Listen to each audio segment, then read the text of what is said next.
and they included the New York Times data, which we showed you guys on the show, is the fact that Brian Friedman is giving credit to the internet sleuths. Like, typically they leave us out. It's like he even says we now have a concrete timeline. I mean, come on. I was the psycho who put together the timeline. So Monday, they're going to court because two things. Blake is trying to gag them. I don't think that's going to go through. You're playing this in the press when the entire reason we got here was because you tried to play this in the press. Like, you went to the New York Times to try to take him down and to set a public narrative. But the craziest part of the entire thing is Blake Lively says that she does not want to sit down for a deposition with Brian Friedman. Like, I know that this girl grew up rich and privileged, but how rich we talking? You know what I'm saying? Does she think she's just like a princess that she can just be like, I don't like your lawyer. You don't get to decide who your defense's lawyer is. He picked Brian Friedman.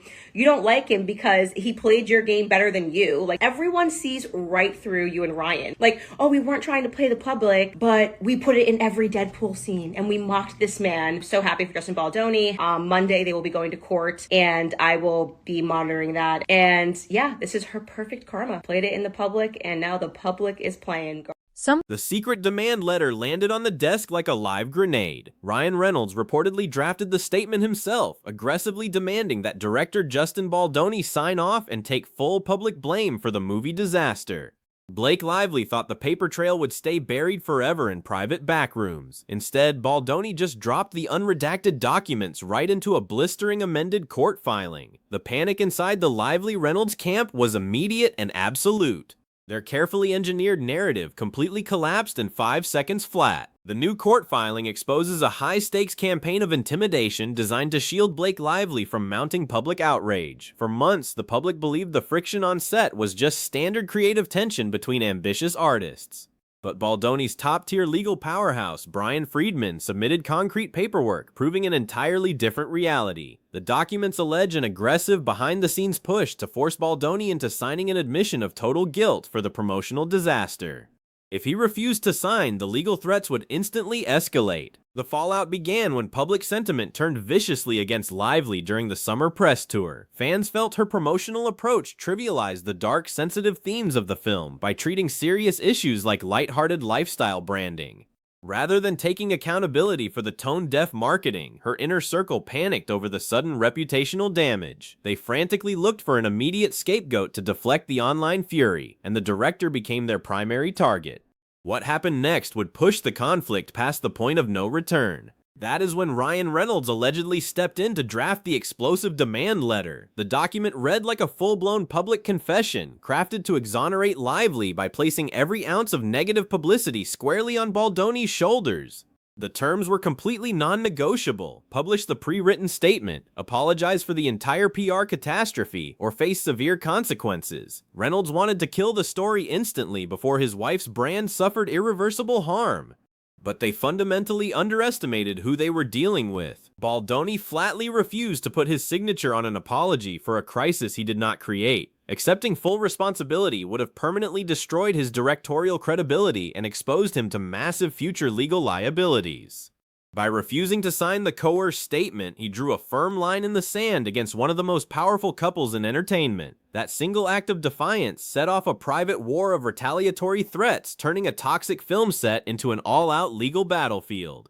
The demand letter had completely backfired. Now that the filing is public, Lively's legal team is frantically attempting to gag the proceedings before more embarrassing evidence surfaces. They are actively fighting to block the court from allowing public access to the records, desperately hoping to contain the fallout. The sheer irony is hard to ignore. After allegedly utilizing mainstream press outlets to shape public opinion against Baldoni, she is now fighting to silence the exact same public arena. But legal experts doubt the judge will grant a gag order this late in the game. The panic reached an unprecedented level when Lively reportedly refused to sit down for a formal deposition with Baldoni's attorney, Brian Friedman. In civil litigation, dodging a sworn deposition is almost unheard of for a lead party claiming harm. Observers point out that you cannot simply refuse to face opposing counsel because their legal strategy outmatched yours. Her refusal signaled genuine alarm over what Friedman might uncover under oath. The prospect of facing tough cross-examination under penalty of perjury has put her entire team on defense. The newly revealed documents also exposed the deep financial wreckage left behind on the production set. Crew members described an environment defined by extreme spending and runaway demands that repeatedly broke the studio budget.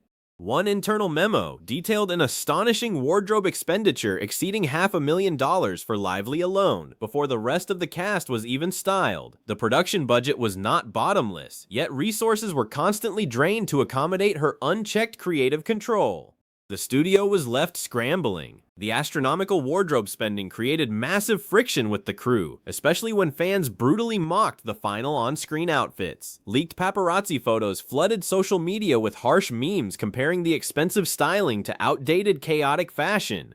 Baldoni was forced to justify these massive budget overruns to studio executives despite having virtually zero authority over her styling choices. As the financial strain escalated, the creative partnership between the director and his lead actress disintegrated entirely. Tensions originally ignited over a casual remark made during filming about looking sexier in a specific scene. Lively allegedly claimed the comment crossed personal boundaries given the film's sensitive themes, approaching studio executives with serious concerns.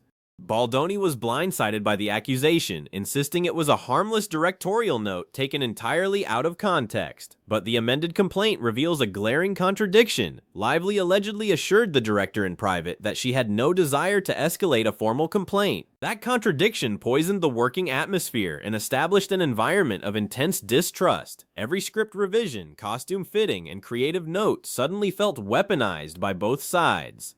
Crew members described walking on eggshells as rumors and hostility quietly spread across the stages. Lively was reportedly furious, while Baldoni remained completely unaware of how deep the hostility ran behind the scenes.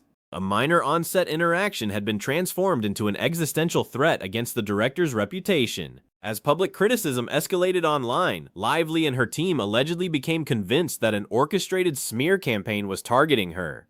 The amended complaint shows they suspected Baldoni of hiring automated bot networks to fuel social media outrage against her outfits and interviews. Her inner circle believed the sudden wave of backlash was far too coordinated to be authentic. They convinced themselves that their PR nightmare was the result of deliberate sabotage, rather than an organic reaction from disappointed audiences. Baldoni's side forcefully pushed back against the smear campaign allegations, providing evidence that the backlash was entirely organic. Audiences were genuinely confused by a marketing campaign that promoted a domestic violence drama, like a breezy summer romantic comedy. Her promotional tone simply clashed with the severe reality of the story, sparking an authentic wave of viewer disappointment. Baldoni's team maintained that no behind-the-scenes sabotage was ever necessary because her own promotional choices created the entire crisis. The amended complaint exposes how Lively allegedly used Hollywood labor strikes to seize absolute creative control over the film. While other productions completely halted, she reportedly refused to film on specific authorized days under the guise of union solidarity. But sources cited in the filing claim this was a calculated tactical maneuver designed to force script concessions. By withholding her participation, she gained massive leverage over the studio, turning production delays into a powerful bargaining chip. The frequent filming halts caused catastrophic scheduling delays that cost the studio hundreds of thousands of dollars. The complaint claims Lively demanded absolute final authority over script revisions as a condition of returning to set. Entire sequences were reportedly rewritten so heavily that previously built sets had to be completely redesigned overnight. Crew members watched in total disbelief as the original vision of the book was systematically dismantled to satisfy her personal creative demands. The director was effectively stripped of his authority on his own set while the budget spiraled dangerously out of control. Producers were trapped between meeting tight studio deadlines and managing an increasingly hostile dynamic between lead creatives. Every single production decision became documented evidence for the legal war quietly brewing behind the cameras. The amended complaint details an atmosphere so toxic that completion of the project felt nearly impossible. The newly filed timeline specifically cures online sleuths for exposing the inconsistencies in the narrative. For months, independent observers tracked promotional interviews, social media activity, and red carpet behavior, piecing together a timeline that matched Baldoni's claims. Friedman formally integrated that digital evidence into the amended complaint, validating the community's suspicions. The public was no longer buying the polished Hollywood spin, and the legal records confirmed why. What makes the demand letter so damaging is how deliberately it sought to overwrite reality. Reynolds and Lively wanted a signed document stating that Baldoni was the sole architect of the entire promotional disaster. Had Baldoni signed, he would have surrendered his ability to defend his professional integrity. The filing suggests the demand was an act of raw corporate intimidation meant to secure an unfair public victory at the direct expense of a colleague's entire career. The legal filings also highlight the mocking references made across other media platforms during the dispute. Insiders note how subtle barbs and inside jokes were allegedly planted in outside promotional content to undermine Baldoni publicly. The director remained largely silent, quietly collecting evidence while the opposing camp controlled the media spotlight. That calculated patience is now paying off as the amended complaint presents verifiable receipts that directly contradict the initial narrative. Monday's upcoming court hearing represents a massive reckoning for everyone involved in this Hollywood disaster. Both legal teams are preparing to present their arguments before the judge, with the amended complaint taking center stage.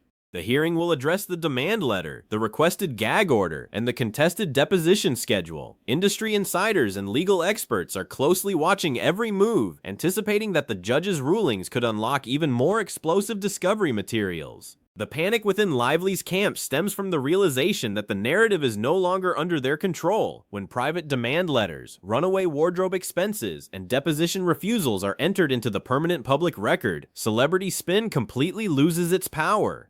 What was intended to be a private settlement has evolved into a public disaster that threatens the carefully curated images of two major industry power players. The legal documents prove that the truth eventually finds a way out, regardless of how much PR muscle is applied to suppress it. Baldoni's refusal to accept a coerced confession transformed a private dispute into a defining battle over creative integrity and corporate bullying. With the court date rapidly approaching, the stakes could not possibly be higher for everyone named in the complaint. Every leaked memo and unsealed demand letter continues to shift the tide of public opinion. This Hollywood showdown exposes the dark machinery behind modern celebrity crisis management when spin collapses under the weight of hard evidence. When powerful stars attempt to force an innocent collaborator to sign a manufactured apology, they risk burning down their own reputation when the truth emerges. The unsealed demand letter did not save a curated image. It permanently exposed the desperate measures taken behind closed doors. In the high-stakes game of public perception, the truth always wins the final round.